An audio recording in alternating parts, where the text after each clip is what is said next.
Hello friends, I hope आप सब बहुत अच्छे होंगे। मैं आपकी दोस्त डॉक्टर खुशबू टंडन आपका हार्दिक स्वागत करती हूँ मेरे YouTube channel doctor Khushbu's vital care में।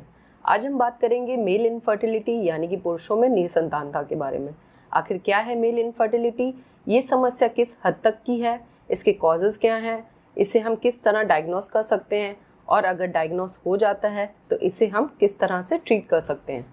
So let's begin with today's session.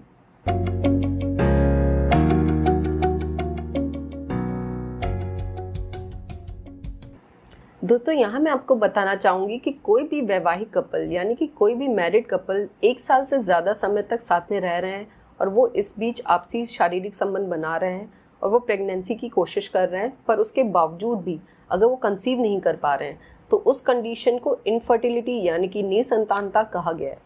अगर हम मेल इनफर्टिलिटी की बात करें तो हमें ये समझना बहुत ज़्यादा ज़रूरी है कि आज से बहुत साल पहले की बात नहीं है। कुछ 30 या 40 साल पहले के अगर 100 इनफर्टाइल कपल्स हैं तो उसमें से 10 या 20 में इनफर्टिलिटी की समस्या की वजह पुरुष रहते थे। लेकिन आजकल के टाइम पे ऑलमोस्ट 40 से 50% हो गया है कि 100 इनफर्टाइल कपल्स में से 40 से 50% मेल इनफर्टिलिटी इसका रीज़न होती है। और मेल इनफर्टिलिटी बढ़ने के बहुत से कारण हैं, उसमें से सबसे ज़्यादा इम्पॉर्टेंट है हमारा बदलता हुआ लाइफस्टाइल। इतना स्ट्रेस हमारी लाइफ में हो गया है कि हमारी डाइटरी हैबिट्स, हमारा उठना बैठना, हमारे खाने पीने की आदतें, एडिक्शंस इतने हो गए हैं कि इनके चलते धीरे धीरे साल दर साल मेल्स में जो बच्चा पैदा करने की जो ताकत है वो कम होती चली जा रही है। और इसका नतीजा ये है कि WHO यानी कि वो ऑर्गेनाइजेशन जो क्राइटेरिया डिसाइड करती है कि क्या नॉर्मल है और क्या एबनॉर्मल है, पिछले कई सालों से वो नॉर्मल सीमेन पैरामीटर्स के क्राइटेरिया को भी चेंज करती चली जा रही है। कुछ समय पहले तक ये बोला जाता था कि 30 मिलियंस का जो काउंट है कम से कम इसे तो नॉर्मल कहा जाता था। इसके नीचे के जितने भी काउंट्स होते थे वो लो कहे जाते थे। 30 से ये फिगर होकर गिरकर 20 पे आ गई, फिर 18 पे आ गई।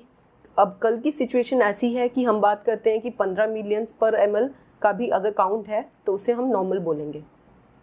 इससे कम का अगर काउंट है तो उसे हम ओलिगोस्पर्मिया यानी कि लो स्पर्म काउंट कहा जाता है। तो ये सब चीज़ें हैं जो ट्रेंड बता रहा है कि जैसे जैसे टाइम निकलता चला जा रहा है मेल फर्टिलिटी जो है वो कम होती चली जा रही है। और मेल फर्टिलिटी कम होने की वजह से हमें अपने पैरामीटर्स में भी चेंज लाने की ज़रूरत पड़ रही है, क्योंकि अगर हम वो चेंज नहीं लाएंगे तो ऐसा भी हो सकता है कि कुछ टाइम के बाद हम ये बोलें कि ऑलमोस्ट सारे मेल्स जो वर्ल्ड के हैं दे आर इनकेपेबल यानी कि असक्षम हैं बच्चा पैदा करने के लिए। तो ये बहुत ज़्यादा ज़रूरी है कि हम लोग इस प्रॉब्लम को समझें और ये जानें कि फीमेल्स जितने रिस्पॉन्सिबल हैं फर्टिलिटी के लिए, आजकल के टाइम में मेल्स भी इक्वली रिस्पॉन्सिबल हैं। तो अगर आप लोगों को रेगुलरली ट्राई करते हुए अगर साल भर से ज़्यादा हो गया है फिर भी बच्चा नहीं पैदा हो रहा है, और हाँ, अगर आपकी वाइफ की एज 35 ईयर्स से ज़्यादा है तो 6 मंथ्स के ट्रायल के बाद ही मेल्स को अपना सीमेन एनालिसिस करा लेना चाहिए, ये जानने के लिए कि क्या उनके सीमेन में कोई प्रॉब्लम है या नहीं।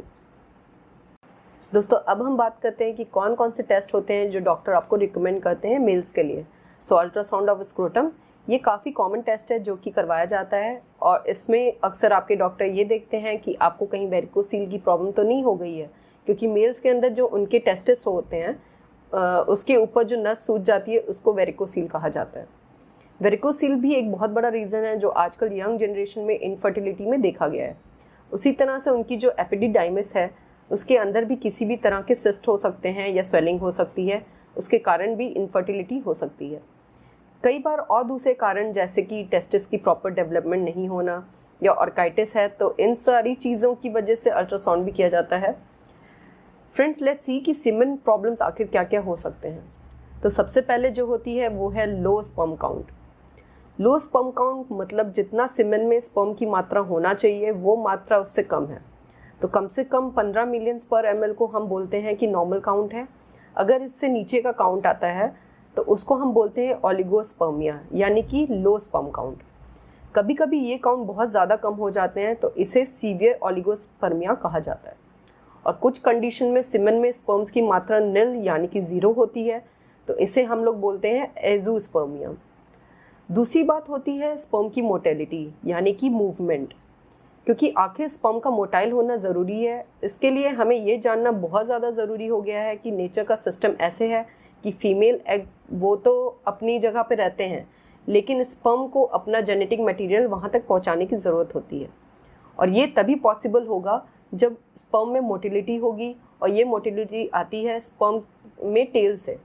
तो अगर स्पर्म मोटाइल नहीं है, वो चल नहीं सकता है, तो किस तरीके से मेल डीएनए जो है फीमेल एग तक कैसे पहुंचेगा? तो यही एक वजह रहती है कि अगर सीमेन में मोटिलिटी पुअर है तो नेचुरली कंसीव करने में प्रॉब्लम होती है। मोटिलिटी अलग अलग तरीके से अफेक्ट हो सकती है। अगर वो बहुत ज़्यादा ख़राब है तो किसी भी तरीके से स्पर्म वहाँ तक नहीं पहुँच सकता। ऐसे में वहीं पे एडवांस टेक्निक्स की ज़रूरत पड़ती है। अगर हल्का फुल्का मोटिलिटी इश्यूज़ है तो फिर हमें वो जानना पड़ता है कि आखिर इसका रीज़न क्या है। तो अगर पुअर मोटिलिटी है तो इस टर्म को हम बोलते हैं साइंटिफिकली एस्थेनोस्पर्मिया। मोटिलिटी के बाद आता है मॉर्फोलॉजी। मॉर्फोलॉजी मतलब स्पर्म दिखता कैसे है। अगर हम लोग सिंपल से बात करते हैं तो स्पर्म का भी एक हेड होता है जिसके अंदर डीएनए यानी कि वो जेनेटिक मटेरियल रखता है। स्पर्म का नेक होता है जो कि उसका चार्जिंग पॉइंट या उसका एनर्जी सोर्स होता है। फिर स्पर्म का टेल होता है जिसकी वजह से स्पर्म में मोटिलिटी आती है। तो जब हम मॉर्फोलॉजी की बात करते हैं तो हम इन तीनों चीज़ों को देखते हैं कि हेड की शेप कैसी है, उसमें कहीं कुछ प्रॉब्लम तो नहीं है, नेक कैसा है, इसकी टेल कैसी है। क्योंकि अगर मॉर्फोलॉजी में इन सब चीज़ों की में कुछ प्रॉब्लम आती है तो अकॉर्डिंगली स्पर्म के फंक्शंस में भी असर पड़ जाता है। दोस्तों, नेक्स्ट प्रॉब्लम जो इसमें कॉमन देखने को मिलती है वो है वेरिकोसील। वेरिकोसील आजकल की यंग जनरेशन में बहुत ही कॉमन प्रॉब्लम है, और वेरिकोसील के कारण जो टेस्टिस के ऊपर नसें होती हैं वो सूज जाती हैं, जिसके कारण देखा गया है कि आपका स्पर्म काउंट कम होने लगता है। मैंने देखा है कि कोई भी आदमी अगर पेशेंस और कंटिन्यूटी के साथ होम्योपैथिक ट्रीटमेंट लेता है तो उसकी वेरिकोसील बिल्कुल ठीक हो जाती है, और इसके कारण जो होने वाली इनफर्टिलिटी है वो भी बिल्कुल ठीक हो जाती है। सो दोस्तों, नेक्स्ट कॉज है इन्फेक्शन। मतलब कोई भी तरह का ऐसा इन्फेक्शन अगर मेल्स के अंदर पर्टिकुलरली अगर कहा जाए, जैसे कि ऑर्काइटिस यानी कि आपको जो टेस्टिस हैं उसमें अगर इन्फेक्शन हो गया है, इन्फ्लेमेशन हो गई है, स्वेलिंग हो गई है, वहाँ पर किसी भी तरह का दर्द है तो आपको गोनोरिया हो सकता है, या कुछ केसेस में एपिडिडाइमाइटिस हो सकता है। HIV से रिलेटेड कुछ इन्फेक्शंस हो सकते हैं।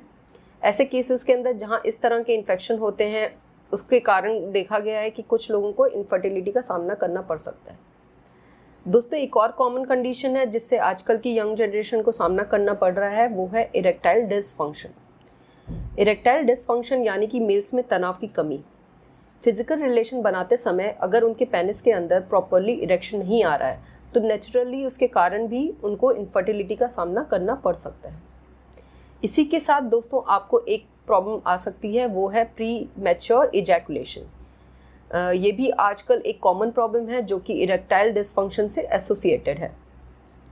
कुछ केसेस के अंदर तो ये भी देखा गया है कि लोगों के टेस्टिस ही डेवलप नहीं हो पाते। अगर टेस्टिस डेवलप नहीं होते उसके कारण भी इनफर्टिलिटी का सामना करना पड़ सकता है। अगर ऐसी कोई भी प्रॉब्लम है तो आपको अपने नियर बाई डॉक्टर से जाकर कंसल्ट करना चाहिए। नेक्स्ट जो इम्पॉर्टेंट चीज़ है वो मेल्स को जानने की ये है कि सिंगल रिपोर्ट पर किसी भी तरीके से पैनिक करने की या हड़बड़ाने की ज़रूरत नहीं होती है। मेल्स में स्पर्म बनने का जो प्रोसेस होता है ये हर 3 मंथ्स का होता है। तो ऐसा भी हो सकता है कि आज की जो रिपोर्ट है वो इस तरह से ख़राब आई है क्योंकि लास्ट 3 मंथ्स में आपकी लाइफ में ऐसा कुछ हुआ है जिसकी वजह से ये जो स्पर्म बनने का सिस्टम है वो डिस्टर्ब हो गया है। जैसे कि कोई हाई ग्रेड फीवर आया हो, लंबा कोई इलनेस चल गया हो, आपने हैवी मेडिकेशंस लिए हैं, खासकर एंटी हाइपरटेंसिव्स यानी कि ब्लड प्रेशर की दवाइयाँ या एंटी डिप्रेसेंट्स लिए हैं, या आप ड्रग अब्यूज़ में रहे हैं, आपका लाइफस्टाइल बहुत ज़्यादा डिस्टर्ब हो गया है, आपने बहुत ज़्यादा स्मोकिंग या टोबैको कंज्यूम किया है, रेडिएशन एक्सपोजर बहुत सारे हुए हैं। तो ये सब वो चीज़ें हैं जिससे टेम्परेरी स्पर्म के काउंट पे असर पड़ सकता है। तो जब कभी हमारे पास कोई एक एबनॉर्मल रिपोर्ट आती है तो कोई पैनिक करने की ज़रूरत नहीं है। हमें कुछ टाइम तक वेट करना चाहिए और सोचना चाहिए कि क्या लास्ट 3 मंथ्स में ऐसा कुछ हुआ है या नहीं। अगर हुआ है तो हमें सीमेन एनालिसिस को फिर से सब चीज़ों को ध्यान में रखते हुए रिपीट कराना चाहिए। अगर 2 रिपोर्ट्स एक जैसी आती हैं तभी हम किसी कंक्लूजन पे पहुंच सकते हैं। तो जब हम कंक्लूजन पे पहुंच गए कि हमारे स्पर्म में क्या प्रॉब्लम है तो नेक्स्ट क्वेश्चन हो जाता है कि इस प्रॉब्लम की वजह क्या है। तो प्रॉब्लम की वजह 60 to 70% केसेस में हम लोग आइडेंटिफाई कर पाते हैं और 30 to 40% केसेस में ऐसे रहते हैं जिसमें अनएक्सप्लेन यानी कि ऐसे कुछ रीजंस रहते हैं जो साइंस भी एक्सप्लेन नहीं कर सकती। तो क्या क्या रीजंस हो सकते हैं जिसकी वजह से स्पर्म में असर पड़ सकता है? तो वो होते हैं कि कुछ मेडिकल डिसऑर्डर्स जैसे कि uncontrol diabetes, thyroid disorders, prolonged illnesses जिसकी वजह से स्पर्म खराब हो रहा है, जैसे टाइफाइड फीवर हो गया है, जॉन्डिस हो गया है। ये सब चीज़ों की वजह से स्पर्म जो बनना है वो ख़राब हो जाता है। इसके अलावा जो होते हैं प्रोलॉन्ग मेडिकेशंस, कुछ मेडिसिन ऐसे होते हैं जो स्पर्मेटोजेनेसिस पर नेगेटिव असर डालते हैं, खासकर कैंसर की मेडिसिन या कुछ ब्लड प्रेशर की मेडिसिन रहती हैं या कोलेस्ट्रॉल कम करने की मेडिसिन रहती हैं या कह लीजिए कि कुछ एंटी साइकोटिक या एंटी डिप्रेसेंट्स मेडिसिन रहती हैं या कुछ नीड की मेडिसिन ऐसी रहती हैं जिनकी वजह से अगर हमें लंबे टाइम तक ये मेडिसिन कंज्यूम करते हैं तो स्पर्म पे नेगेटिव असर आ सकता है। दोस्तों नेक्स्ट कॉज है हमारा डाइट एंड लाइफस्टाइल। अगर हमारा लाइफस्टाइल बहुत ही इरेटिक है, कोई सोने का टाइम नहीं है, उठने का टाइम नहीं है, हम लोग बहुत ज़्यादा कंप्यूटर्स का यूज़ करते हैं या बहुत ज़्यादा सब्सटेंस अब्यूज़ हैं। सब्सटेंस अब्यूज़ में खासकर टोबैको किसी भी फॉर्म में अगर कंज्यूम कर रहे हैं, चाहे वो सिगरेट हो या च्यू करना हो या पान मसाले के फॉर्म में हो, अगर आप इसे लंबे समय से ले रहे हैं तो ये स्पर्मेटोजेनेसिस के ऊपर नेगेटिव असर करता है। इसके अलावा कुछ प्रोफेशनल हैज़ार्ड्स होते हैं, कुछ काम ऐसे होते हैं जिसके चलते स्पर्मेटोजेनेसिस पे नेगेटिव असर पड़ सकता है, जैसे कि वो लोग जो कि रेडिएशन एक्सपोजर में आते हैं, जैसे कि एक्सरे टेक्नीशियन या न्यूक्लियर रिएक्टर्स में काम करने वाले लोग। ये कॉन्स्टेंटली ऐसे एनवायरनमेंट में रहते हैं जहाँ पे टेस्टिंग्स रेडिएशन एक्सपोजर में आ जाती है, और क्योंकि ये सेल्स जो कि सेमनीफेरस ट्यूब्यूल्स जहाँ पे स्पर्म बनता है बहुत सेंसिटिव होते हैं, ये इससे डैमेज हो जाते हैं और स्पर्म धीरे धीरे कम होते होते एज़ोस्पर्मिया यानी कि नील काउंट तक पहुंच जाता है। दोस्तों नेक्स्ट कॉज होता है हाई टेम्परेचर पे काम करना। जो टेस्टिस होती है वो टेम्परेचर सेंसिटिव होती है, इसलिए ये नेचुरली बॉडी के बाहर प्लेस करी जाती है। अभी आप सब लोग जानते हैं कि जैसे हमारी बॉडी के अंदर में 37 डिग्री का टेम्परेचर सब ऑर्गन्स को चाहिए रहता है, लेकिन टेस्टिस को 37 डिग्री का टेम्परेचर भी ज़्यादा है, इसको इससे कम चाहिए, इसलिए नेचुरली इसे बॉडी के बाहर स्क्रोटम में प्लेस किया गया है। तो वो काम जिसमें हाई टेम्परेचर्स पे हमारी बॉडी एक्सपोज रहती है उसमें स्पर्मेटोजेनेसिस इफेक्ट हो सकते हैं। कुछ ऐसे काम हैं जैसे कि पावर प्लांट में काम करने वाले लोग, कोल माइंस में काम करने वाले लोग, एस्बेस्टस फैक्ट्री में काम करने वाले लोग, यहाँ पर हाई टेम्परेचर की वजह से स्पर्म में प्रॉब्लम आ सकती है। और इसके अलावा रहता है कि अगर हम डाइट में बहुत ज़्यादा इस्तेमाल processed food, artificially flavoured food या पैन फूड का करते हैं, नेचुरल फूड आइटम्स से दूर रहते हैं, तो ये भी नेगेटिविटी हमारे स्पर्म पैरामीटर्स में लाती है।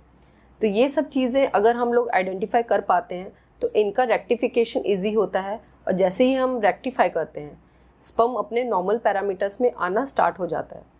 लेकिन जब भी हम कोई रेक्टिफिकेशन की प्रोसेस में जाते हैं तो हमें ध्यान रखना है कि हमें कोई भी चीज़ को कम से कम 2 से 3 महीने देखना है, ये जानने के लिए कि क्या ये इससे पॉजिटिव या नेगेटिव इफेक्ट आया है या नहीं। तो एक बात हमने जान लिया कि क्या प्रॉब्लम है, क्या वजह है, वो वजह अगर ठीक हो सकती है तो हम उन सब चीज़ों को यूज़ कर लेते हैं। कई बार आपने सब कोशिश कर लिया फिर भी स्पर्म पैरामीटर्स इम्प्रूव नहीं कर रहे हैं, या कुछ ऐसी वजह है जिसे हम इम्प्रूव नहीं कर सकते हैं, देन डिपेंडिंग अपॉन कि स्पर्म पैरामीटर्स कितने ख़राब हैं, हम लोग सजेशन दे सकते हैं आपको कि होम्योपैथिक ट्रीटमेंट लें। तो दोस्तों इनफर्टिलिटी के अंदर बहुत अच्छे रिजल्ट्स हैं, और ज़्यादातर केसेस में मैंने देखा है कि जो मैरिड कपल्स हैं वो इस प्रॉब्लम से बिल्कुल फ्री हो जाते हैं और जल्द ही उनकी जो वाइफ हैं वो कंसीव कर लेती हैं। तो दोस्तों अगर मैं कंक्लूड करना चाहूँ तो मैं इसे सिंपल 3 स्टेप्स में कंक्लूड करूँगी। पहला कि मेल्स भी उतने ही रिस्पॉन्सिबल हैं इनफर्टिलिटी के लिए जितनी फीमेल्स होती हैं, तो बिल्कुल हेजिटेट मत करिए, टाइमली अपना सीमेन एनालिसिस कराइए। दूसरा पॉइंट है, सीमेन एनालिसिस कराते समय कुछ बातों का आपको ध्यान रखना होगा। एक रिपोर्ट के ऊपर किसी भी कंक्लूजन पे मत जाइए। जब भी सीमेन एनालिसिस के लिए आप जाएं, ध्यान रखिए कि कम से कम 3 से 7 दिन तक का परहेज, यानी कि 3 से 7 दिन तक सीमेन डिस्चार्ज ना करें। सीमन एनालिसिस के लिए ऐसी लैब जो कि स्टैंडर्डाइज और ऑथेंटिक लैब है उसी में जाएं, और जहां तक हो सके सीमन कलेक्शन लैब प्रीमाइसेस या हॉस्पिटल प्रीमाइसेस में ही करें। अगर सीमन कलेक्शन हॉस्पिटल प्रीमाइसेस में नहीं हो पा रहा है, घर से ला रहे हैं, तो ध्यान रखें कि कलेक्शन के विदिन 20 से 30 मिनट्स के अंदर सैंपल लैब में प्रोसेसिंग के लिए पहुंचा सकें। कलेक्शन करने से पहले अपने प्राइवेट पार्ट्स और अपने हाथों को अच्छे से धो लें और किसी भी प्रकार के एंटीसेप्टिक यानी कि सेवलॉन, डेटॉल, बेटाडिन या कॉन्डम्स वगैरह या किसी भी लुब्रिकेंट जेली का यूज़ ना करें। कलेक्शन के लिए जिस कंटेनर का यूज़ किया जाता है वो स्टेराइल और वाइड माउथ का हो ताकि कलेक्ट करने में कोई भी परेशानी ना हो। और कलेक्शन करते समय साफ़ सफाई का ध्यान रखें, और जैसे ही कलेक्शन हो जाए, अगर आप हॉस्पिटल प्रीमाइसेस में हैं तो तुरंत, अदरवाइज घर से विदिन 20 to 25 मिनट्स में उस सैंपल को लैब में प्रोसेसिंग के लिए पहुंचा दें। एक नॉर्मल सीमन में कम से कम 18 मिलियंस का काउंट होना चाहिए, जिसमें at least 50% sperms actively progressively motile होने चाहिए और उसमें किसी भी तरीके का इन्फेक्शन यानी कि पस सेल्स या ब्लड सेल्स नहीं दिखाई देने चाहिए।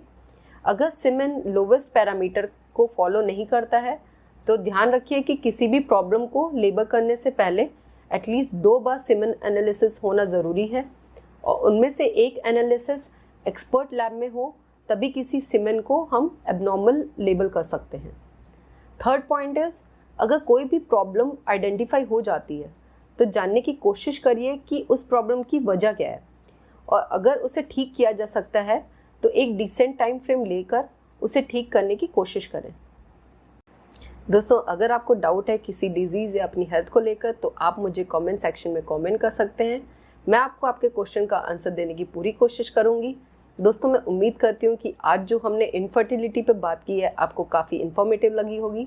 इसी तरह मुझसे जुड़े रहने के लिए मेरे YouTube channel doctor Khushbu's vital care को सब्सक्राइब करें, शेयर करें अपने फ्रेंड्स एंड फैमिली के साथ ताकि वो भी इसका फ़ायदा उठा सकें।